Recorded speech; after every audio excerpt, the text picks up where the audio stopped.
जय श्री कृष्णा। राधे राधे। मार्गशीर्ष मास महात्म्य अध्याय 11 की कथा सुनेंगे आज। भगतजनों, सर्वप्रथम भगवान का स्मरण करते हुए सभी बोलिए ओम नमो नारायण, ओम नमो नारायण। ब्रह्मा जी श्री विष्णु भगवान से बोले कि हे स्वामिन, हे भूत भावन, आप कृपा करके एकादशी का महात्म्य और मूर्तियों का विधान बताइए।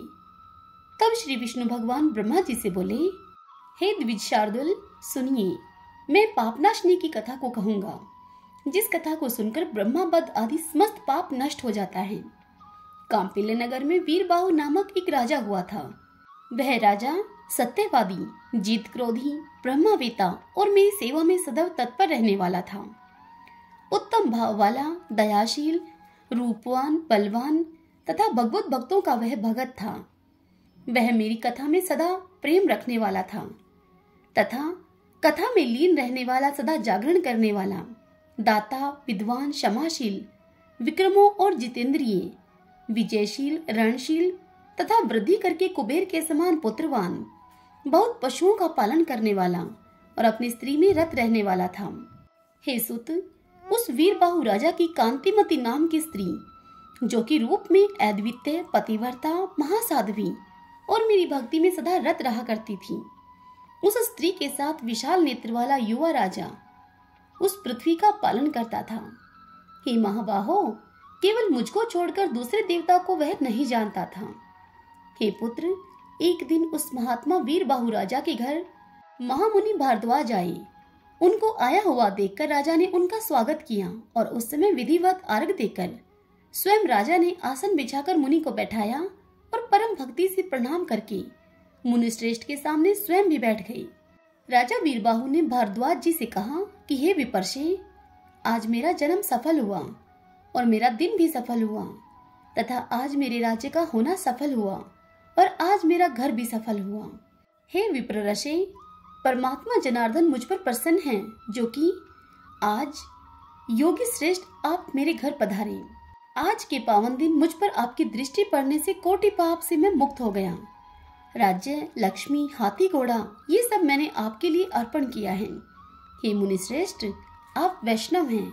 मेरे पास आपके लिए कोई भी अदेय वस्तु नहीं है, क्योंकि वैष्णव को दी गई कोड़ी मेरु पर्वत के समान बताई गई है। जिस घर में जिस दिन द्विश्रेष्ठ वैष्णव नहीं आते हैं, उस मनुष्य का वह दिन निष्फल है। मुझसे ब्राह्मणों ने कहा है, गागरे, गौतम, सुमंतु और जो विष्णु भगत हैं तथा जो द्विजाति वर्ण हैं, इन सभी ने मुझसे कहा है, और जो ऋषिकेश भगवान के भगत नहीं हैं, वे मनुष्य पिशाच हैं तथा जो हरि दिन अर्थात एकादशी के दिन भोजन करते हैं, वे मनुष्य महापात कहे गए हैं। 1000 शिव व्रत से और कोटि सूर्य व्रत से तथा ब्रह्मा के व्रत से कवियों ने जो फल कहा है, वह फल हरिवासर अर्थात एकादशी के एक व्रत से हो जाता है। हे विप्रेंद्र, जब तक मेरी प्रिय द्वादशी अर्थात एकादशी की तिथि नहीं आती है, तभी तक ब्रह्मी और सांगरी तिथि गर्व करती हैं। जब तक चंद्रोदय नहीं होता, तभी तक तारागणों का प्रभाव होता है। हे विप्रेंद्र, उसी प्रकार जब तक एकादशी की तिथि नहीं आती, तभी तक और तिथियों का प्रभाव रहता है। हे महामुने, इस बात को मेरे आगे प्रथम नारद जी ने और फिर वशिष्ठ जी ने कहा है, और आप भी समस्त वैष्णव धर्मों के पिता हैं। भारद्वाज जी राजा बाहु से बोले कि हे महाभाग, आपने बहुत अच्छा प्रश्न किया है, क्योंकि आप वैष्णव भगत हैं।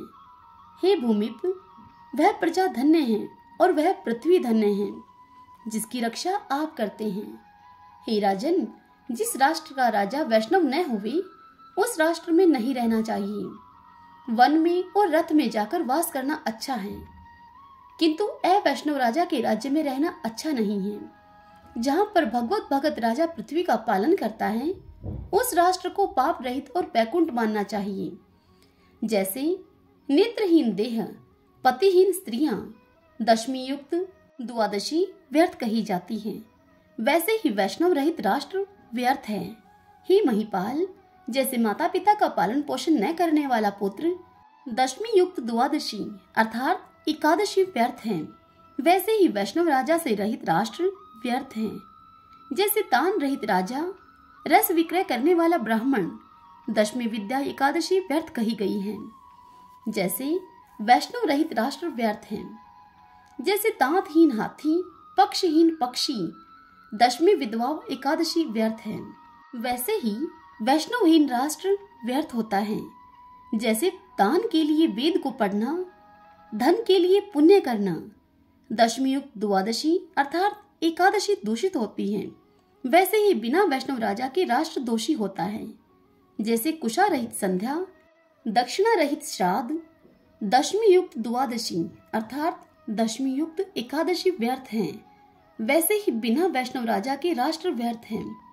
जैसे शिखाधारी और कपिला गौ का दूध पीने वाला शुद्ध और दशमी युक्त द्वादशी अर्थात एकादशी दूषित हैं, वैसे ही बिना वैष्णव राजा के राष्ट्र दोषी हैं। जैसे ब्राह्मणी गामी शूद्र, स्वर्ण का चोरी करने वाला, धर्म में दोष वृद्धि करने वाला और दशमी युक्त द्वादशी अर्थात एकादशी व्रत दूषित हैं, वैसे ही बिना वैष्णव राजा के राष्ट्र दोषी हैं।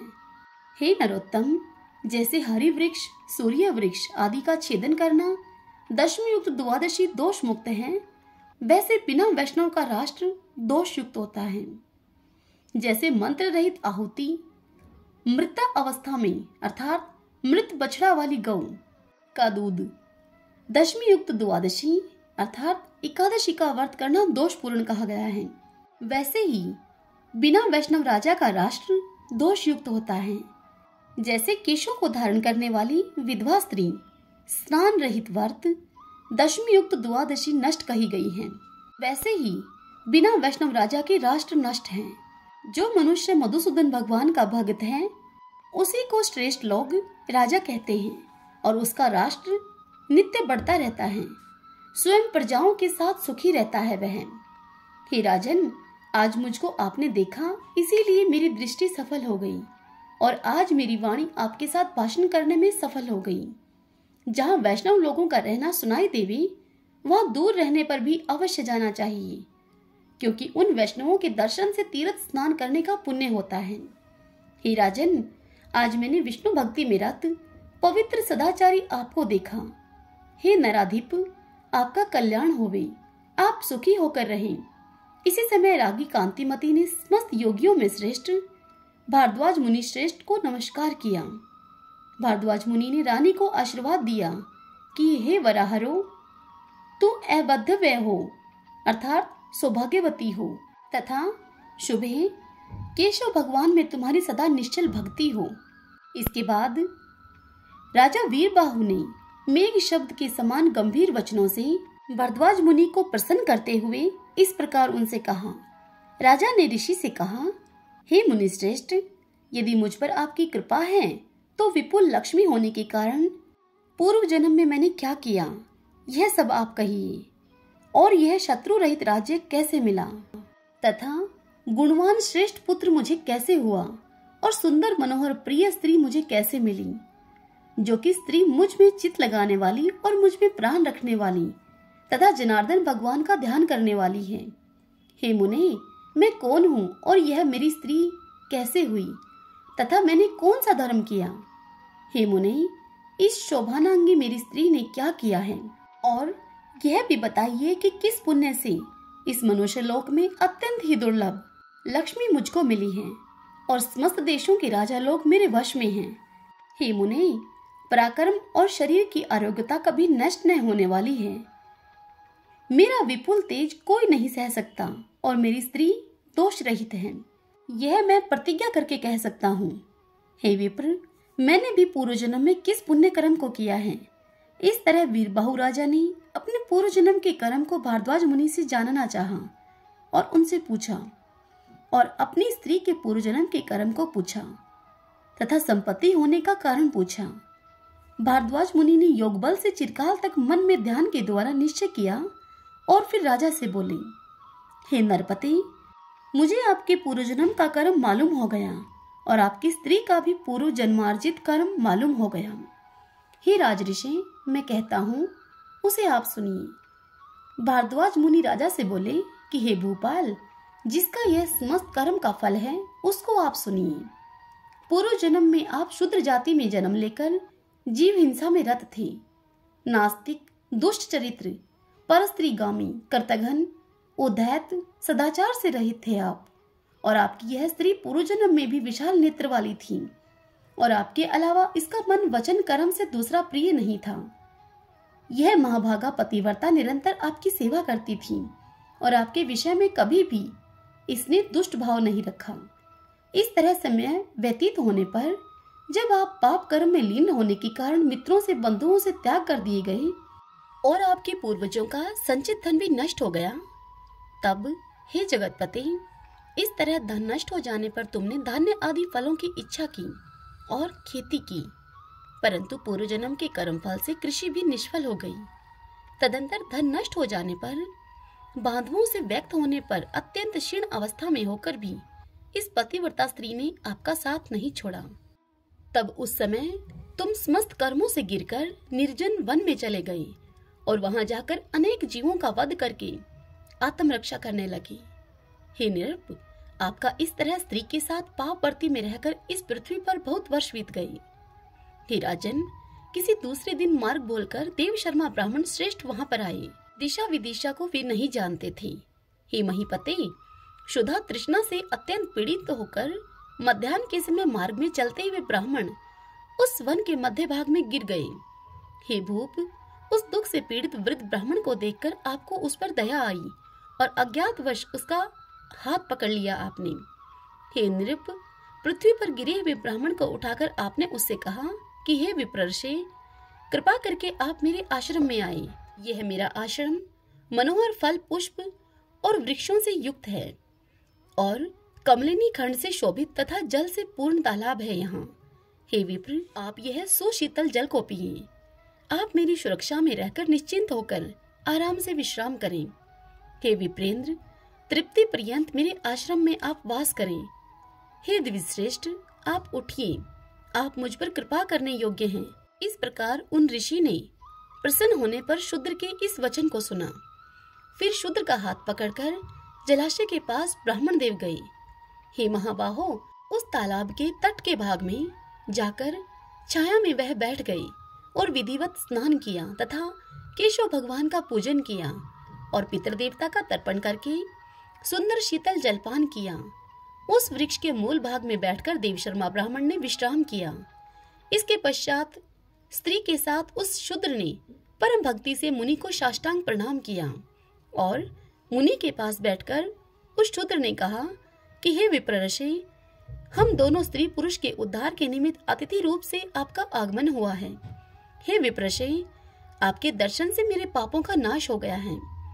इसके पश्चात स्त्री से बोला कि हे प्रिय, इन ब्राह्मण के लिए स्वादिष्ट कोमल रस युक्त परिपक्व और प्रिय फलों को दो। ब्राह्मण ने शूद्र से कहा कि हे पुत्रक, तुमको मैं नहीं जानता हूँ, इसलिए अपनी जाति मुझे तुम बताओ। वह ब्राह्मण उस शूद्र की जाति जानना चाहता था और मन में विचार कर रहा था कि मैं इस अज्ञात व्यक्ति के घर में भोजन कैसे करूंगा। शूद्र ने ब्राह्मण से कहा, हे द्विज शार्दुल, हे विप्र, मैं शूद्र हूँ, आप संदेह न करें। मैं दुर्जन आत्मज अर्थात पुत्र और बंधुओं से परित्याग किया गया हूँ। इस प्रकार उन दोनों के बात करते करते ही शूद्र की स्त्री ने फलों को लाकर ब्राह्मण को दे दिया और ब्राह्मण ने भी उन फलों को खा लिया, सुंदर शीतल जल को पिया और फिर प्रसन्न मन से उस वृक्ष के मूल भाग में सुख पाकर मुनि शांति से विश्राम करने लगे। तत्पश्चात वह सात्विक शूद्र मनुष्य भोजन करके तुरंत ऋषि के पास आया और मुनि से बोला, हे मुनि श्रेष्ठ, आपका स्वागत है। यहाँ आपका आना कहाँ से हुआ? हे द्विज श्रेष्ठ, जो कि यह शून्य वन दुष्ट जीवों से व्याकुल, मनुष्य रहित, दुखयुक्त, अहोरात्रि भयानक है। तब ब्राह्मण देव ने कहा कि हे महाभाग, मैं ब्राह्मण हूँ, प्रयाग को जा रहा था। मार्ग का ज्ञान न होने के कारण इस दारुण वन में चला आया हूँ। मेरे पुण्य के प्रभाव से मुझको श्रेष्ठ बंधु तुम मिले, तुमने मुझे जीवन दिया। आप बताइए, मैं आपका क्या उपकार करूं? और फिर ब्राह्मण श्रेष्ठ उस शूद्र से कहने लगे कि आप कौन हैं? आपका यहाँ कैसे आगमन हुआ?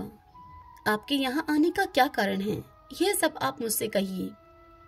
यह सुनकर वह शूद्र मनुष्य कहने लगा कि हे विपेंद्र, राजा भीमसेन की एक सुरक्षित विदर्भ नगरी है, उस महाराष्ट्र देश में मेरा वास है। मैं जाति का शूद्र हूँ और महापापी हूँ। हे द्विजोतम, मैंने अपना विहित धर्म का त्याग कर दिया, और जब बंधु वर्गों ने मेरा त्याग कर दिया तो मैं इस वन को चला आया। नित्य जीवों का वध करके स्त्री के साथ जीवन निर्वाह करता हूँ यहाँ। हे महामुनि, इस समय मैं पाप से अत्यंत विरक्त हो गया हूँ। हे प्रभु, मुझ पापी के लिए कुछ अनुग्रह कर दीजिए। हे द्विजोतम, मेरे पुण्य प्रभाव से आप यहाँ आ गए हैं। हे महामुनि, आप मुझ पर उपदेश प्रभाव से कृपा करने के योग्य हैं। जिस उपदेश के होने से मैं स्त्री सहित यमराज को न देख सकूं, ऐसा उपदेश कीजिए। हे ऋषि श्रेष्ठ, इस समय आप मुझ पर कृपा करें। मुझे जनार्दन भगवान के सिवाय और कुछ भी नहीं चाहिए। भारद्वाज जी ने राजा वीरबाहु से कहा कि हे राजन, इस तरह शूद्र ने परम भक्ति से ब्राह्मण श्रेष्ठ देव शर्मा से कहा, और देव शर्मा ब्राह्मण हंसते हुए शूद्र से ये वचन कहने लगे। हरि ओम तत्सत। ओम नमो नारायण। ओम नमो नारायण।